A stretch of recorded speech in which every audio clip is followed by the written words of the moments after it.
There's nothing funny about that stuff. And you know, this legalizing cannabis stuff, it's a classic conservative issue of less nanny state government and states' rights. And our next speaker, you know, we've had a lot of freedom fighters up on this stage. A lot of people that dedicated their lives to serving our nation, serving the people of this country and making it a freer and a more just place. Because that's the American way. And our next speaker, because this festival's not just about legalizing hemp, it's about freedom and liberty. And today we have the #1 freedom fighter in our country. A man who's been fighting for freedom and liberty his whole life, including the time he urged President Reagan to tell Mr. Gorbachev to tear down that wall. Ladies and gentlemen, the man who this year authored and passed the Rohrabacher Amendment through the House of Congress, which put the states' rights and first. Ladies and gentlemen, the man who's tearing down the wall of Prohibition, speechwriter for Ronald Reagan, gives me great pleasure to introduce to you Seattle, U.S. Congressman Dana Rohrabacher.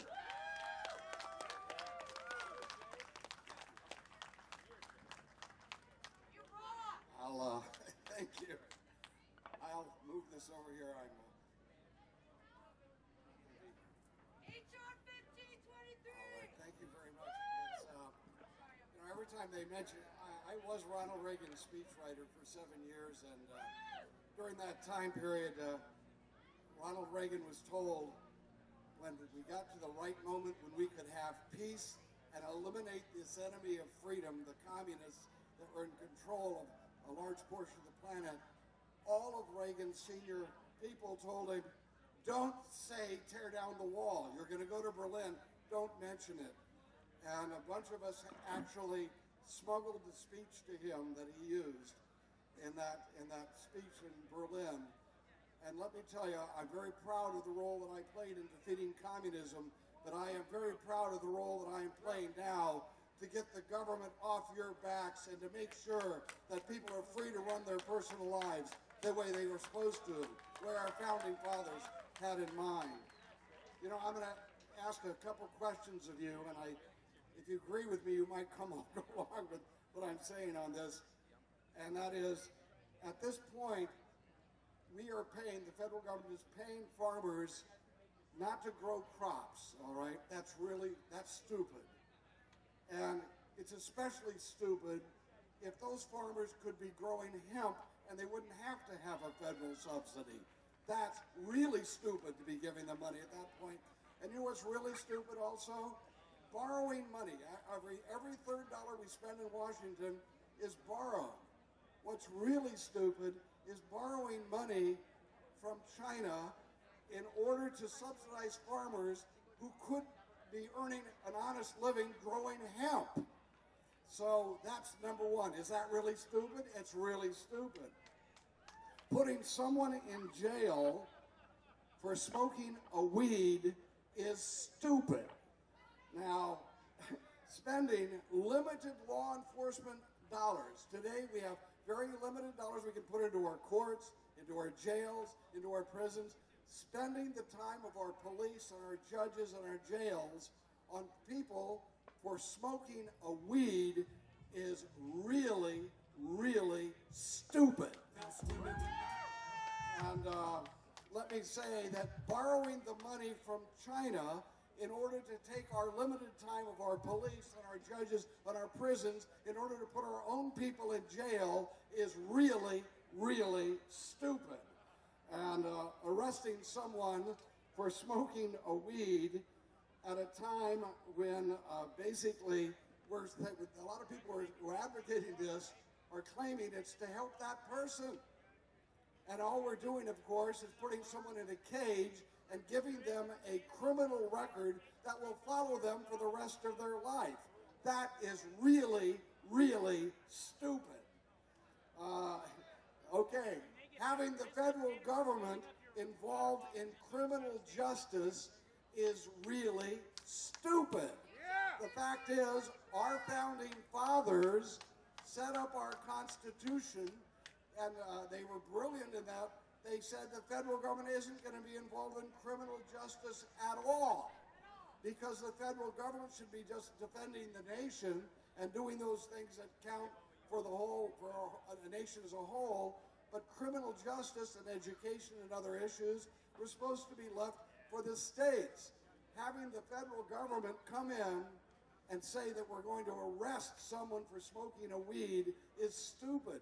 It is especially stupid if the states have, as this state has, and about half the other states, have voted to make it legal within their state. For the federal government to come in and supersede a state's decision to not have this as a criminal activity is really, really stupid. So what we have to do now is to make sure that America smarts up. And we smart up by going back to some of those fundamental principles that worked. For goodness sakes, those people who studied our Constitution had no intent for people in Washington, D.C. to be telling you what you can consume and what you can't consume. That was totally out of their idea of what the federal government should do. And the fact is, we know George Washington, didn't he grow hemp in Mount Vernon? I mean, didn't he grow? I mean, I don't know what the heck he was smoking in the Indian peace pipes. The bottom line is we have had 150 years of freedom in our country, but for this century, for some reason, we have been evolving into a tyrannical society. We don't need policemen to come and arrest people for their private behavior. We need policemen who are focused on what? Protecting us from each other. Police officers used to be known as, I am a peace officer. A peace officer is different now because they're being treated as law enforcement officers. We have to work to make sure that we do not militarize the local police so that they think of themselves as separate from us. The police should be part and parcel of each and every one of our societies and our friendships. So what we need to do now is make sure that the conservative Republicans and the liberal Democrats in Washington start working together to be consistent with their basic principles. I've been a Republican all my life. Republicans keep talking about limited government, individual freedom, personal responsibility. You know what? They also talk about states' rights.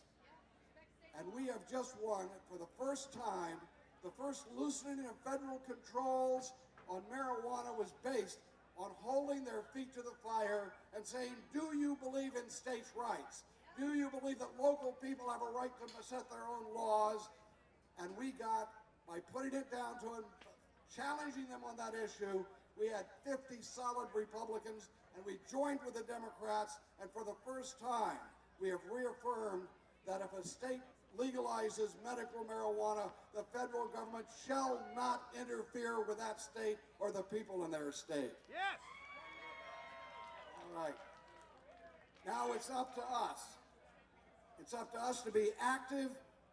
I believe in American freedom, and I believe that our government, if we step aside and let other people make the decision, special interest groups that will come in and make the decision for us.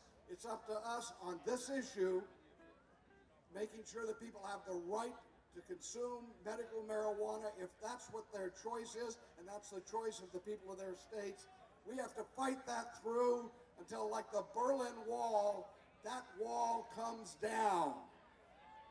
If you are interested in joining with me in my efforts in Washington, I want you to get active here locally, but if you're interested in joining me in Washington, you can pick up your smartphone and I will get you all the information as it comes up in Washington. You get your smartphone and punch the little thing in that says new message, and then text 33733 and text the word hemp. That's text 33733 and then text the word hemp. I will be happy to give you an update of what's going on so you can contact your congressman, go and see your congressperson, and tell them that for the cause of freedom, they need to make sure the federal government isn't repressing people, putting people in jail who are no threat to anyone else. And we need to make sure that we understand we want the police to be protecting us against murderers and rapists and child predators. We don't want our police wasting their time trying to prevent someone from smoking a weed in their own house or wherever they want to be. So with that said, freedom fighters, glad to stand with you today. God bless.